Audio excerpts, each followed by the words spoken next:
Folks, it's Yannick from Cigar&Whiskey here, and I've got a tremendous blues star from Ottawa.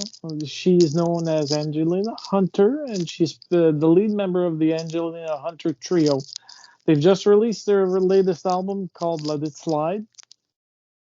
And this is your third album based on what I've been able to find. I know that the other albums were limited play, the three tracks on, I think it was Let It Roll, and then another one that was Please Be Kind, I think.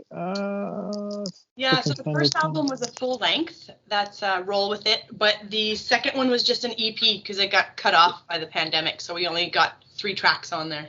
Yeah, Right Kind of Crooked is what it was. Yeah. Okay. So tell me about the newest album that you've released now. The one that you got cut off from the pandemic may have given you more leeway to actually create this spiffing new album.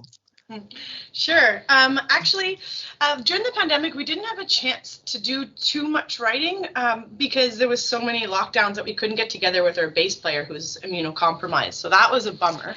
But I did get to still jam. So my husband's the drummer in the band. So we still got to jam and make music, but it's not the same. We really are a trio. So this album came together once the restrictions were all lifted and we really got to start jamming again. And we were kind of just like full of music. So we had a billion ideas and we said, okay, we can't do them all, but let's pick a few and really, go with those ones and see what we can do. And so it was a lot of fun putting the album together, and we kind of did it in short order. So we really kind of woodshedded them over 2 or 3 months and just did a whole bunch of tracks. And it was kind of fun because there was one track in particular that we really, really liked. Well, that I really liked. And I said, okay, this is going to be the track. But every time we'd rehearse it, I kept saying I'd stop and there's something really wrong with this song, like really, really wrong. But okay. I couldn't figure out what it was because it had the awesome riff in it, and it had like this killer chorus that had these soaring vocals and that was really hooky. I said, this song should work, but it wasn't. So like we tried playing it slower, we tried playing it faster, we tried changing the key, and it still wasn't working. So about 2 weeks before we went in the studio, we're like, yeah, what if we do something crazy and turn it into 2 separate songs and have the riff song and then the song with the chorus and the lyrics that we already had. And it ended up that was exactly perfect. And the riff song that wasn't written 2 weeks before we went into the studio ended up being Let It Slide, which is the track that we named the album off. It's like a cool driving tune, so it turned out really well. I'm really glad that we, took that chance and maybe not play it perfectly in the studio. It ended up being good, but still like really fresh. So it's fun. Oh, out of the album, the album itself has it's got a nice feel to it because everything is perfect for your stylings, folks. She's a devil on the Stratocaster. That much I do know from what I've listened. Her vocals are epic in regards to, doesn't matter if your venue's small or big, she's going to make herself heard. That's as simple as that. And the Let It Slide track is actually fantastic.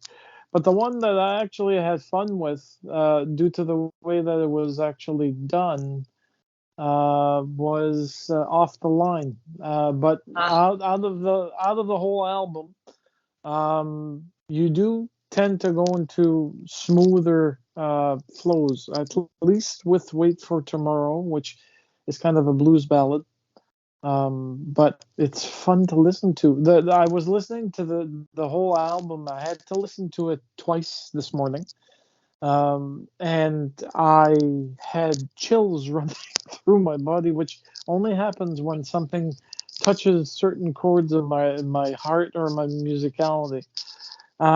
So now that you're doing this, I know that you're Ottawa based, which means that you tend to gig around town. You tend to participate in festivals that aren't too far out. I know that you were one of the contenders for the International Blues Challenge in Memphis, which I didn't find any information for your standings if you actually ranked in the semifinals or finals.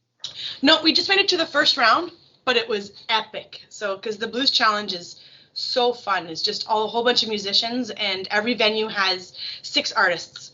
And we get to play together 2 nights in a row, and then they just change the order the second night. So you really get a chance to meet the other bands, and you become pals, right? You become buddies. So it ended up that the band that won to get to the semifinals was this amazing man. Charlie Ward is his name, from the Bull City Blues Band.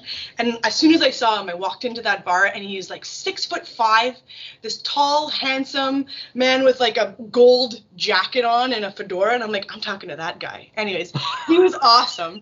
And I got to go to the second round with him, but I was his guitar tech, which was super awesome. Like, yeah, I'll be your guitar tech. So I still got to participate in all the other rounds and meet a whole bunch of other musicians. So even though we didn't move forward, we were still part of the whole thing. So it was really great. Well, I'm glad that you went. Do you plan on being part of the next rounds coming up in the new year, or? We would have liked to go back because, like I said, it's like nothing that ever has existed before. It's a lot of fun, but just due to the circumstances with technical putting the road to Memphis back together in our hometown Ottawa, it wasn't able to happen this year. So they're going to start it up again next year. Okay. But we are still hoping, to go and play, be part of the Blues Summit and meet some other musicians, and hopefully we'll play a few more festivals next summer. That's where my heart really lies. I like putting on the show. That's the fun part, Oh, we need to get you over at the Fredericton Harvest Festival. It used to be known as the Harvest Jazz and Blues. Yes. But they rebranded it to just Harvest because they're bringing musical acts that are anything but blues. So it's blues, jazz, and whatever's outside of that normal sphere of influence. Yeah, that's happening a lot more often now, isn't it? Where people are kind of being a little more flexible with the strict genres and getting a lot more kind of colorful types and different artists, but it all, it still has that roots of, blues and jazz. It comes from there always, right? Yeah. Now, that said, I'm assuming that the album's coming out officially on the 29th for Let It Slide. Do you have any big plans in regards to touring? Well, we don't have plans to tour yet. Like I said, we're hoping to really focus on booking festival gigs for the summer and being able to perform those. So we're kind of lining ourselves up with that and seeing what we can do to try to balance it all out. We do have a few gigs coming up, but not a tremendous amount because we're really trying to focus our efforts into that. It was a lot of work putting the album together and just getting it all together. So we're trying to enjoy all the steps of actually promoting and pushing the album and whatnot. Yeah, well, it's a wonderful effort because the fact that the album got put together so quick and so well it stands out. It actually allows you to actually talk about it and schmooze about it and actually allow other people to suddenly get grabbed by the hooks and riffs. Well, thanks. And the way that we recorded it was actually kind of cool. It was a different way. So it was the same engineer that we did our first album with. His name's Dean Watson, and his studio is what he calls Buckingham Palace, and it's in Buckingham, Quebec. I'm actually on the Quebec side, and this place is amazing. It's the most beautiful studio. It's this humongous old house, Victorian house. I don't know what you call it, but it's all windows, and where the windows look, there's a dam, so it's waterfalls. It's absolutely spectacular. It's gorgeous. And so he's got his whole studio set up with the windows upstairs and then downstairs, and we had the bed tracks that we laid in. But the way that we did it this time is he was kind enough to invite us into his home, and we spent 5 days there. So we'd sleep there at night. We'd record for 14-hour days and then sleep again, wake up in the morning, record for 14-hour days, which was awesome because we were in the zone of all the music, but it was really hard on my chops. By the end, my hands were so sore and my voice, I was like, okay, one more track. I can do this. Just give her. But it was a lot of fun. What kind of strings do you use on your Strat? Is it regular strings or are you using nylon or anything else? I like the elixirs. Okay. They're kind of slippery, so I use the 10 gauge elixirs, and they give me a little bit of wiggle room. If I use too light, I just snap the strings all the time. But yeah, those are definitely my favorite. Okay. Now, apart from the Stratocaster and you singing, any other musical instruments that you tend to like to dabble in? I like a lot of instruments, but I'm not very good at them.